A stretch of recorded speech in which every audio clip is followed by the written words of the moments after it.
góðan daginn. Ég sé að hérna fullu salur af aðdáendum bláklæddu-konunnar, en þannig að Snorri Freyr Hilmarsson sem ætlar að fjalla hönnun sýningarinnar í dag. En Snorri góðkunnur hönnuður, bæði hefur hann starfað mikið í leikhúsum og fyrir sýningar og söfn víða land. Og ég ætla ekki að hafa það lengra, ég er spennt að heyra Snorra segja frá og lokum þá getið þið spurt eða hafa ykkur spurningar fyrir hann og svo auðvitað förum við upp og skoða sýninguna enn frekar. Ég veit ég hef margoft séð hann. Gjör svo vel, Snorri. Góðan dag.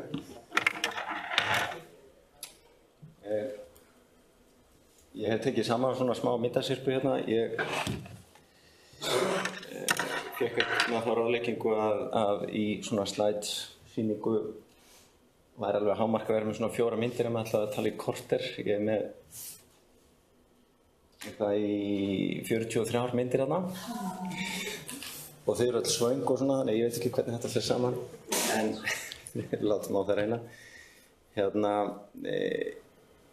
Það kannski bara þegar ég kem að þessu verkefni þá hafði upphaflega verið hugmyndin að setja upp í þessu litla horni sýningu sem var fyrst og fremst ætluð börnum eða ungu fólki til þess að svona kynnast vinnubrögðum safnsins og þess vegna kom upp svo hugmynd að sýna kuml sem einhvers konar dæmi eða hvernig sem það nú var. En þegar menn fóru síðan að tína þetta saman og þá fór þetta svona vind utan á sér og forsendur breyttust þegar menn fóru að sjá hvað var hægt að lesa í þetta kuml, Ketilsstaðakumli eða Ketilríði eins og hún líka stundum nefnd, kannski ekki opinberlega en ég nota það orð hér fyrir hana. Það einhvern veginn það sem við notuðum. Skissan sem hér uppi svona eina fyrstu drögunum sem ég notaði fyrir þetta og í henni svona einhver pæling það hvernig hægt að svona vinna saman myndir, texta og gripi og þetta allt saman sem alltaf nær mér hérna og ekki bara til að læra. Þá sem sé slagurinn alltaf þessi, hvað eiga textarnir, myndirnar og gripirnir, hvert á jafnvægi að vera í þessu. Og sem hönnur þá kemur maður inn og það fullt af fólki sem búið að rannsaka þessu hluti alveg árum og áratugum saman og hefur mikið erindi og vill náttúrulega hafa texta alveg upp allt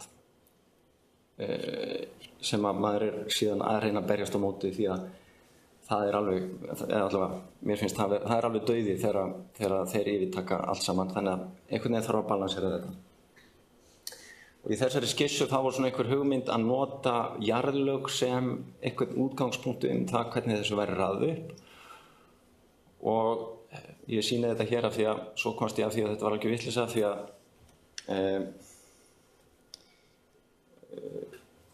menn voru ekki farnir að nota öskulög á sama hátt og þeir gerðu síðar að landnámslagið og slíkt var ekki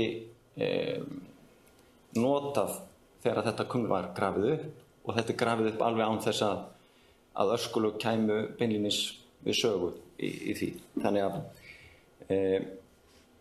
að útgangspunkturinn var svolítið annar en það sem að heldur sér í þessari skissu kannski þetta hvernig maður reynir að fá svona grípa auga fólks þegar það lappar í gegnum safnið að það eitthvað að gerast þarna inn í þessu útskoti sem að þessi sýning í. Þannig að þarna sjáum við svona aðra uppröðun á þessu þar sem annars verður að pæla í flötum fyrir texta, ljósmyndir og jafnvel vídeóskjái og síðan stækkunargler og eitthvað slíkt sem það fyrir gripi. Þetta svo tekník sem á að sýna svona hvernig þetta var endanlega hugsað, þetta bara vinnutekník, grunnplan og svona útflatt mynd af því. Og þá var hugsunin svo að kumlið væri hér miðjan í þessu þar sem maður kemur inn, þá eitthvað sem lefið hérna inn í það. Kumlið hér þar sem og gripið þar sem sólarljósið nær síður í það, þannig að þess að maður ekki náði nógu fram.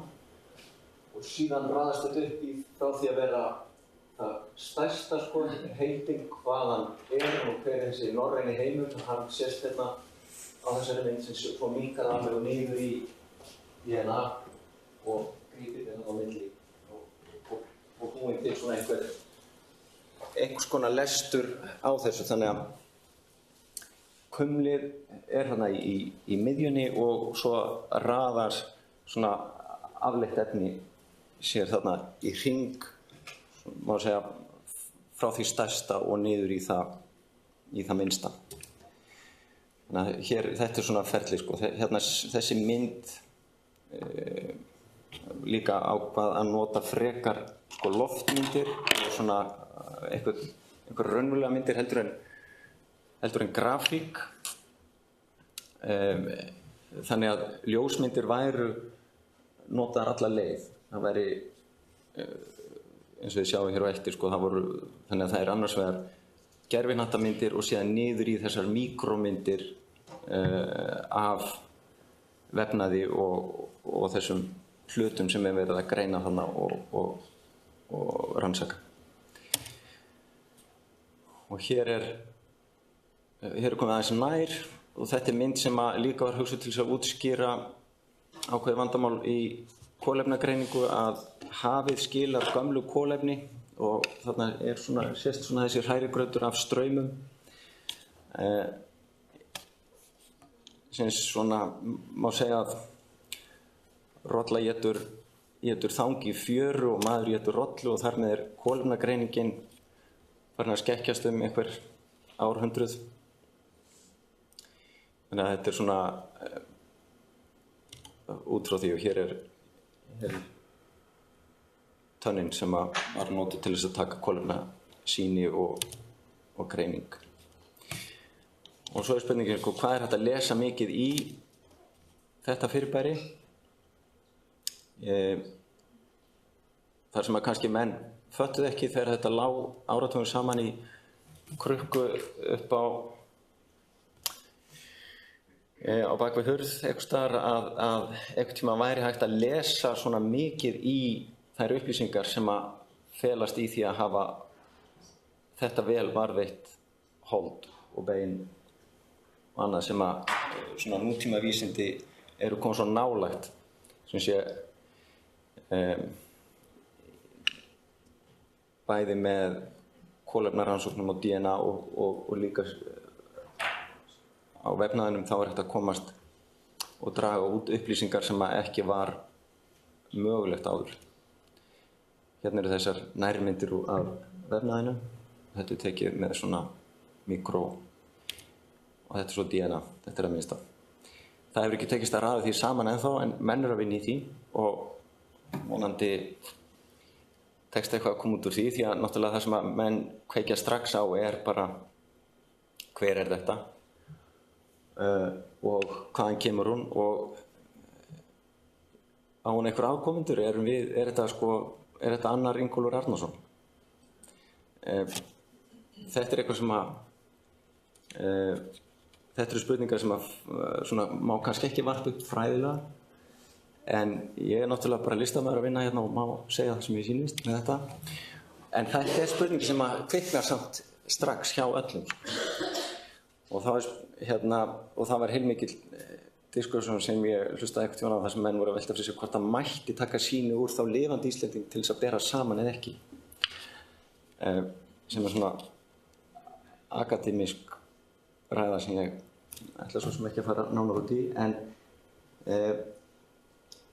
til þess að hérna sjáum við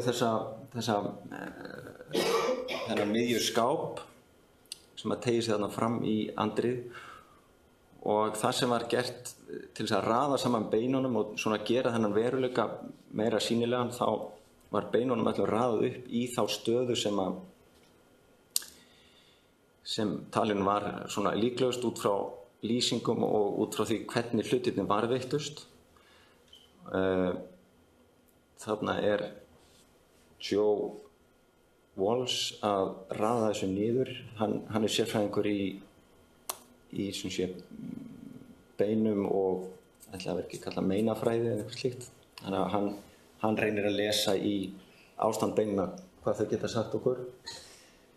En þannig að það var að fara út í það, þarna undir sjáið það öll beinin voru teiknuð upp, eða tókum beinagrind og teiknuðum hana upp í svona nokkurn veginn því hlutfalli sem að hún hefur verið út frá því hún væri á bilinu 1,50, 1,60 á hæð, eitthvað svoleiðis.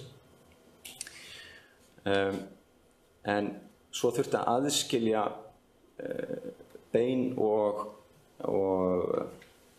járnmálma, sko, þannig að það væri ekki tæring eða æting í milli þessara efna. Þannig að þarna sjáum við sko hvernig þessi skápar virka í því. Þarna komið fyrir efnum sem tryggja þurrk og rétt ástand á öllum hlutum hana.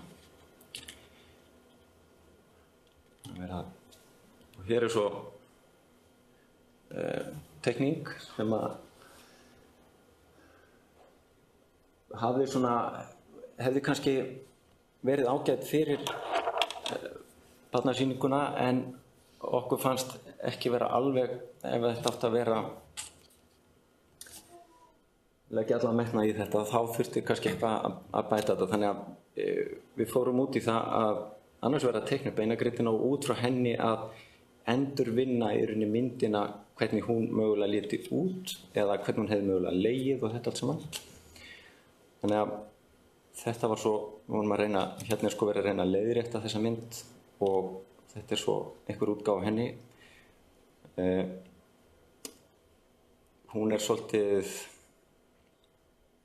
vel haldin og púttuð og hérna með slegið svona rómantískt hár og lífleg frekar.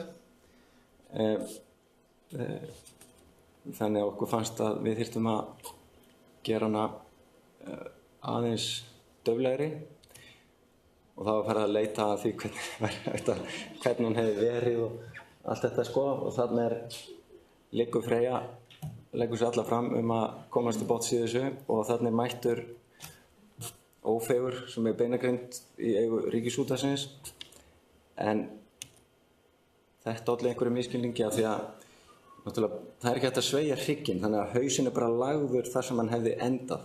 Einhverjir héldu að við hefðum haldið að þeir héldu að hún hefði verið afhöfðuð. Það tók einhver tíma að hreinsa þann misskilningu. En þá var farið út í þetta sko, að teikna beinin bara hvert og eitt. Hér herðablað og svo kemur þetta svona stykki fyrir stykki og þá þau bara mæld upp hvert fyrir sig og út frá Ófeigur 1,85 og hann síðan tekinn niður í stærð og síðan þeim beinum sem þarf að breyta vegna kinn sem aðalega höfuðkúpa og mjaðmagrind síðan því svona breytt lífbein og öðru til þess að það sé örugglega kvenmaður á ferðinni. En svo ofan á þetta síðan unnin teikningin af henni sem síðan á sýningunni í 1:1. Þannig að beinagrindin í kassanum og teikningin síðan upp á vegg á að passa. Svo spurningin sko, hvað á að ganga langt í að svona illustrera eitthvað eins og þetta. Og þannig að fyrst þá kannski það bara vitað þennan bláa lit í svuntunni eða smokknum. Og þá kannski hreinast að bara hafa þann lit einan eða ganga alla leið í að illustrera þegar maður komið þarna þá maður farin að kannski meira horfa á spurninguna hver var hún frekar en hvernig var hún. Þannig að þetta svona loka niðurstaðan af því þetta myndin sem ég síðan mótuð og þið höggvið kannski eftir því hérna að hérna milli hverju liturinn af skónum og gripinni sem lágu hérna í kringum í kjöldunni eða þar í kring, þeir eru líka teknir út. Það var svona spurning það, kannski var kistill, kannski ekki og gripirnir, það hefur ekki alveg tekist að fá það á hreint sko hvað þeir nákvæmlega eru, en það er svona líkur á því að þetta er hnífur, líkur að þetta er kambur, líkur á þessu og hinu. En þá er líka spurningin sko hvað sýnir þau? Þú veist, áttu þá að sýna bara einhvern kistil eða engan kistil? Ef þú sýnir engan kistil ertu þá að segja að ekkert hafi verið þarna og ef þú sýnir vitlausan kistil ertu þá að gefa ranga mynd.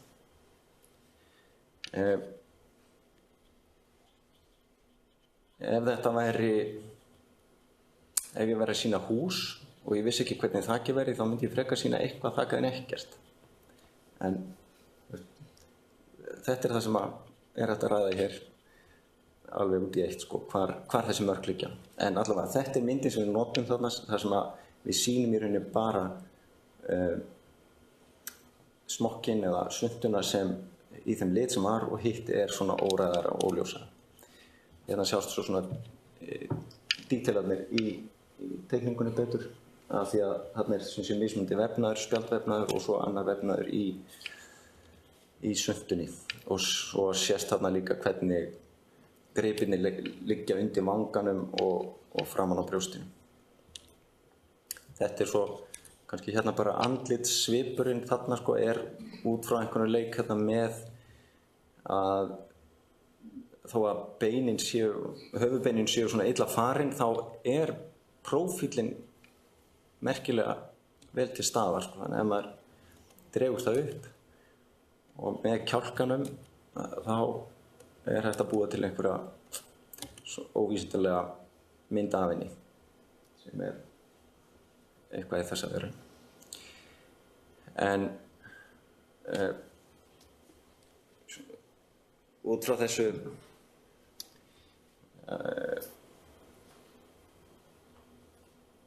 þetta getur sést líka í sýningunni uppi því að þessu er flett þar en svo ætla ég kannski að enda hérna á þessari mynd hérna því að við ákváðum að sleppa þessu. Það sem mig langaði alltaf í var hér á kassan sem í blábyrjunni til þess að bjóða fólk velkomin. Það væru þessi kallar hana sem er eiginlega út frá svona í